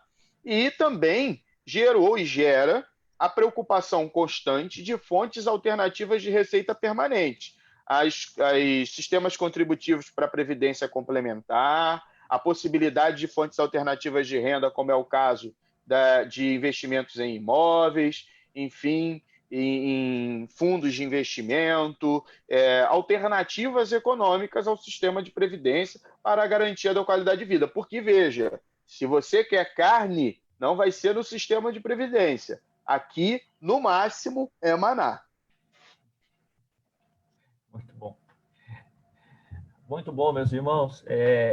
Em nome da Federação, Glauco, meu irmão em Cristo, eu quero te agradecer, louvar o Senhor pela sua vida, pelo dom que Deus te deu, que você possa continuar sendo uma bênção para o Evangelho, para a pregação da palavra, e sendo luz nesse mundo, né, que você continue a obra que o Senhor colocou nas suas mãos, fazendo com excelência aquilo que o Senhor te proporcionou. E assim, agradecendo imensamente a sua participação aqui, que é a segunda vez, né, que você, com um coração tão bondoso, né, resolveu nos ajudar, estando conosco, e as portas estão sempre abertas aqui para você, para aquilo que você tiver no desejo de compartilhar conosco. Então, em nome da federação, eu agradeço a sua vida, tá, o seu trabalho e tudo aquilo que você tem feito para a graça e honra e glória do nome de Jesus. Eu gostaria de passar a palavra para o Jorge, depois pode falar, Glauco.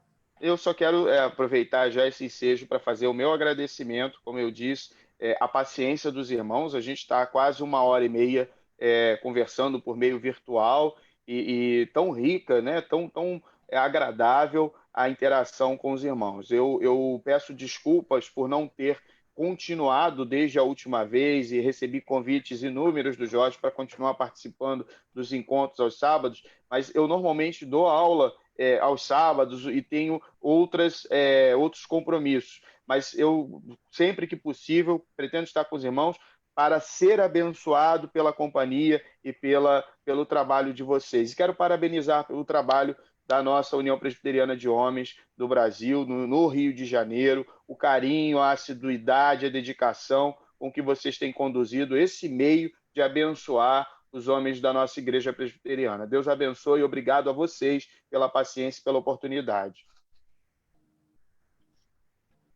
Amém. Irmão Jorge. Então, eu só vou agradecer de novo aí ao irmão Glauco, tá? Deus continue te abençoando ricamente. Quero te agradecer também aos irmãos que estão aí na plataforma, como Alfreda, sua esposa Mary, tá? Muito obrigado pela sua presença. O professor Gilson também, ele tá sem a sua mídia aqui, né? Mas ele está presente. Quero agradecer também, que Deus continue te abençoando, ao Diácono Bahia, né, que mesmo trabalhando lá em Minas, aí, tá vendo? Ele está também acompanhando a reunião. Está sempre presente conosco aqui, e o sempre Bahia. presente conosco. Então, agradecer a presença de todos, né, e de vocês que eu citei o nome, ok? Que Deus assim abençoe a todos. Ô Jorge, eu gostaria de fazer uma pergunta ao nosso querido irmão Gal, mas como essa pergunta envolve assim um tempo maior, se ele me permite, você pode até passar em particular o telefone, depois eu ligo para ele explicar uma situação que eu estou vivendo com relação à aposentadoria, se eu tenho direito a recorrer ou não. Eu tenho encontrado muitas... Como você me fala?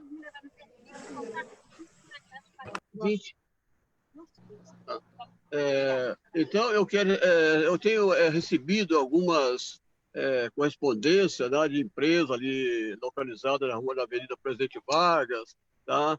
Me oferecendo serviço de recorrer no INSS, essa coisa, mas eu não procurei ainda. Inclusive, estou com aquele porta-luva do carro, um desses prospectos aqui, guardadinho aqui, não recorri nada.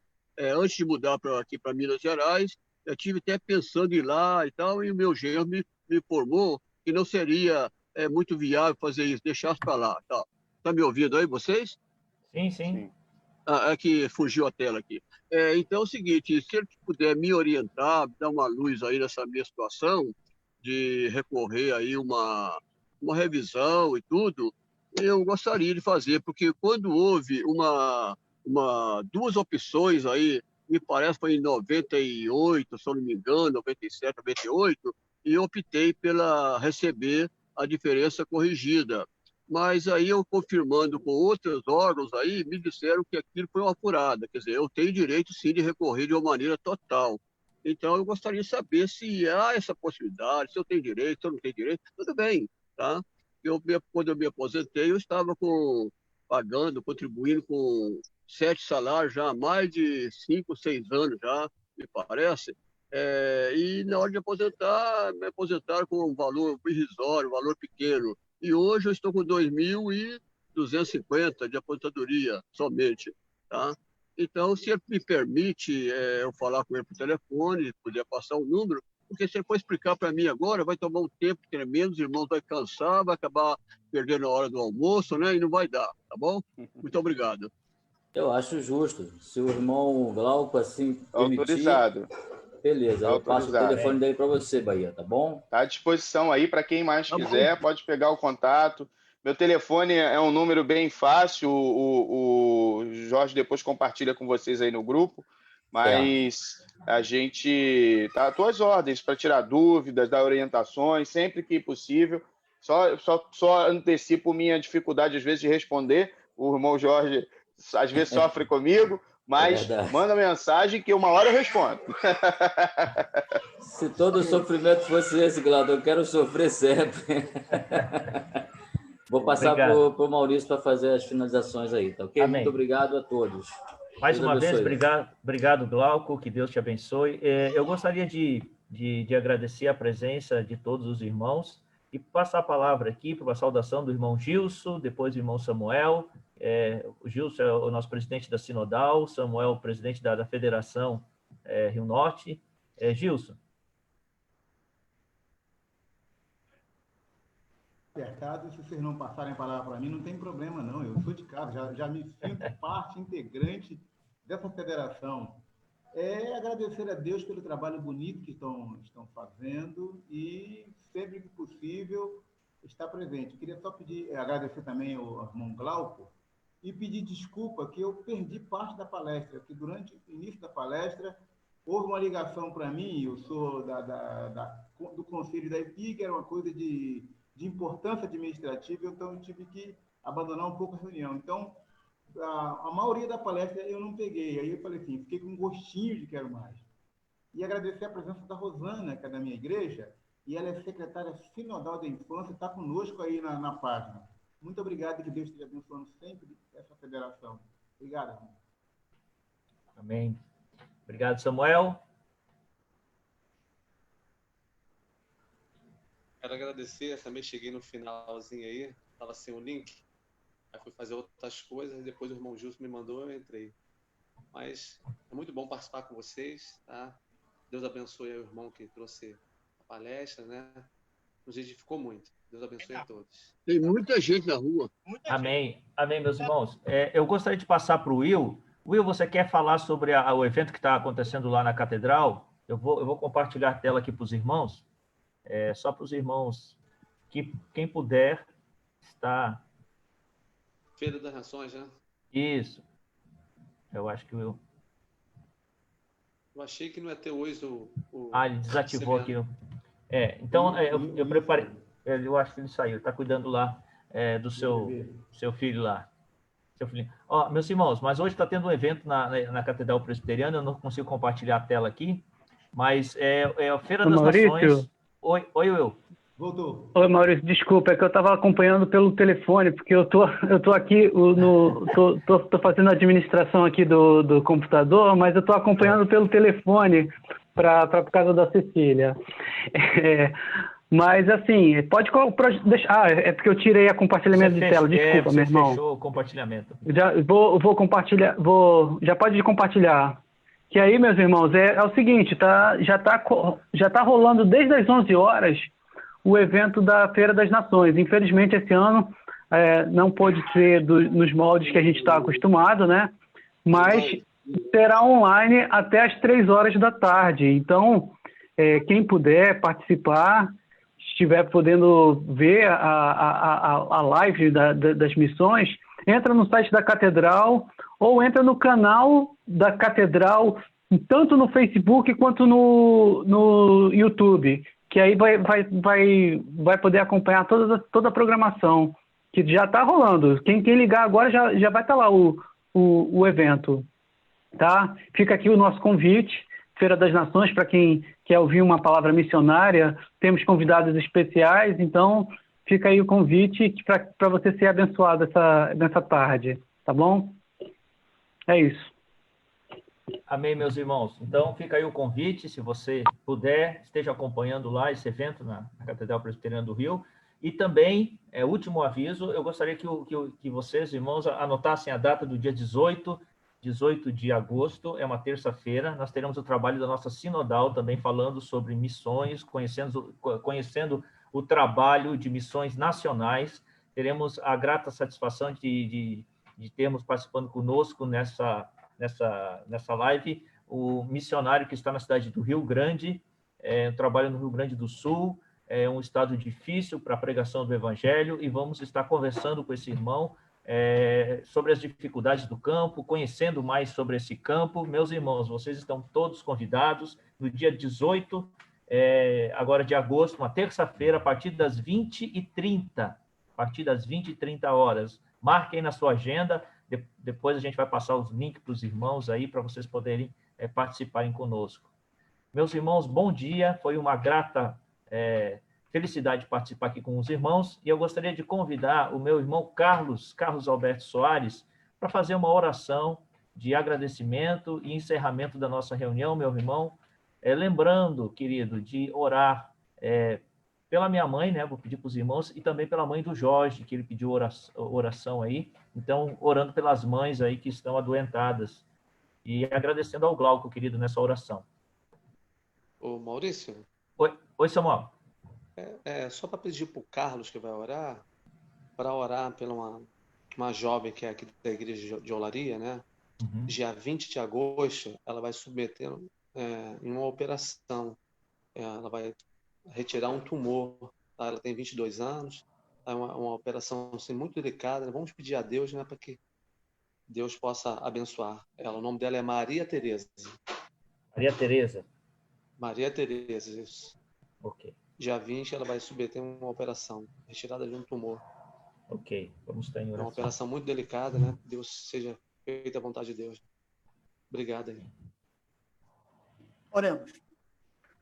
Pai de amor, Pai de infinita bondade, nós queremos, Senhor Deus, te agradecer, Senhor Deus, e queremos reconhecer cada vez mais a sua majestade sobre as nossas vidas, porque sem a qual nada seríamos. Pai amado, nós queremos te agradecer, Senhor, dos momentos especiais que passamos aqui, aprendendo da nossa vida cotidiana, aprendendo da tua palavra, a união dos nossos irmãos e amigos. Obrigado pela vida do Grau, obrigado que tu possa continuar abençoando, protegendo e dando a eles, Senhor Deus, o teu carinho na sua vida, dele e da sua família. Muito obrigado por isso. Pai querido, nós queremos entregar nas tuas santas mãos, Senhor Deus, pessoas que estão em dificuldades, Senhor Deus, por doenças, por outras dificuldades quaisquer. Tu sabe de todas elas. Dentre elas, a mãe do Maurício, dentre elas, a mãe do Jorge, Senhor. Essas pessoas queridas, Senhor Deus, com idade, Senhor Deus, já um pouco avançada, Senhor, mas para ti, Senhor, elas são pequenas meninas, Senhor. E tu possa estar curando, Senhor, tu possa estar mudando a vida dessas pessoas no sentido de saúde, Senhor. Elas são filhas tuas, Senhor. E nós queremos, Senhor, pedir a ti, Senhor, que possa estar afofando a cama de cada um. Tu possa estar dando um remédio eficaz, Senhor. Pai querido, tu possa estar, Senhor Deus, fazendo dela novas criaturas com saúde forte e eficaz. Nós temos certeza disso, porque tu é o médico dos médicos. E, Senhor, também queremos, Senhor Deus, entregar nas tuas mãos a Maria Tereza, Senhor. Nós não a conhecemos, mas é uma serva tua, Senhor. É uma filha tua, Senhor, que vai se submeter, Senhor Deus, a uma cirurgia, Senhor Deus, aparentemente para a gente, como ser humano, muito difícil. Mas para ti, Senhor Deus, não é nada. Tu sabes de todas as coisas. Dê saúde a essas jovens, Senhor. Dê a elas, Senhor Deus, perspectiva de vida, Senhor. Que ela possa sair daquele hospital andando dizendo glória a Deus pela minha cura, Senhor. Obrigado, Senhor, por essas vidas. Obrigado por tudo que tem nos dado. Nós pedimos isso, Senhor Deus, com vontade do nosso coração, mas que seja feita a tua vontade, porque nada sabemos, mas tu sabes de todas as coisas. Mas, Senhor, por favor, tu é o médico dos médicos. Cura essas pessoas, transforma essas vidas. Em nome de Jesus, nós te agradecemos e te agradeço desde já com perdão dos meus pecados, com perdão dos nossos pecados. Em nome de Jesus. Amém, Senhor. Amém. Amém. Amém, meus amados. Amém. Que Deus abençoe. Tenham todos um bom dia. Meu Próximos- querido irmão, Oi. posso só me despedir de vocês com Sim. duas observações? Uma é a seguinte: amanhã é Dia dos Pais.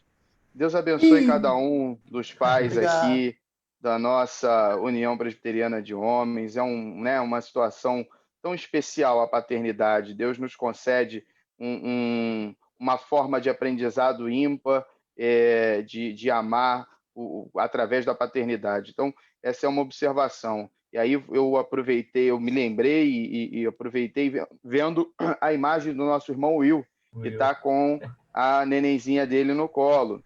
E aí eu vou aproveitar e fazer uma propaganda. Eu estou falando agora aqui, onde eu estou, do Hotelzinho do Largo, que é um espaço de recreação infantil, que nós abrimos agora, depois da pandemia. É um espaço para receber crianças. Então, no sábado que vem, quando tiver o nosso encontro aí da UMP virtual, o PH, nós vamos poder ter o irmão Will com a nenenzinha dele ficando aqui conosco e ele à vontade para tomar conta. A gente toma conta das crianças aqui, fica no Largo do Machado. Se os irmãos tiverem filhos e netos, venham nos conhecer. Bota lá no Google, no Facebook, Hotelzinho do Largo, vocês vão achar a gente. Tá bom? Amém. Deus abençoe. Valeu, irmão. Já que autorizou a propaganda, eu queria fazer uma também. A Igreja das Américas, ela fez um mimo, né, para os pais com mais de 60 anos e com os pais com filhos de menores de 12, porque não estão podendo frequentar a igreja, né? Lá está realmente 70 pessoas no máximo, como é que se diz? Inclusive com a equipe de plantão. Então, eles vão fazer uma ceia, vai ter ceia true. A gente vai passar na porta da igreja, no estacionamento lá do shopping, e receber o kit, né, da ceia, e vamos aguardar no estacionamento. A gente teve que fazer inscrição, né, pela internet, mas foi um carinho muito grande. Eu fiquei muito feliz, porque a igreja já teve Santa Ceia domingo passado e eu não pude participar. Isso é demais. Você ficar esse tempo todo longe da igreja é dureza. Então foi um mimo, realmente eu gostei muito do presente que o conselho deu para a gente. Amém. É uma propaganda aí para as Américas. Amém. Bênção de Deus. Um beijo É em isso aí, todos vocês, viu? Deus abençoe. Deus abençoe, meus irmãos. Amém. Deus Jorge, abençoe. Bom dia. deixa eu fazer uma pequena observação aí. Oi, José. Rapidinho. Ô, Jorge, deixa eu fazer uma pequena observação aí, tá? Sim. Tá me ouvindo, Jorge? Sim, pode pode falar. falar. É que o nosso irmão aí, ele é como diz aquele ditado, não tem ninguém perfeito, né, rapaz? Eu pensava que ele vinha vestido a camisa do Flamengo, ele apresentou a camisa com o emblema do Fluminense, rapaz. Não tem ninguém perfeito. Inclusive sábado que vem, todo mundo vai vir com o emblema. Vou perdoar com o escudo do irmão, Fluminense. Vou perdoar os irmãos, Olha aí, perdoar e uns aos outros, é isso? Olha aí, Então, vou olha aí. perdoar, irmão, tá bom? Tá perdoado. Talvez na próxima reunião aí, no próximo camisa pra sábado, baixo tem com a aqui. camisa do Flamengo, tá bom? Se o Papai do Céu for vascaíno, essa oração dele não valeu. O importante é que ele é salvo. Papai do Céu for vascaíno, a oração dele falhou. Vou fechar. Mas eu-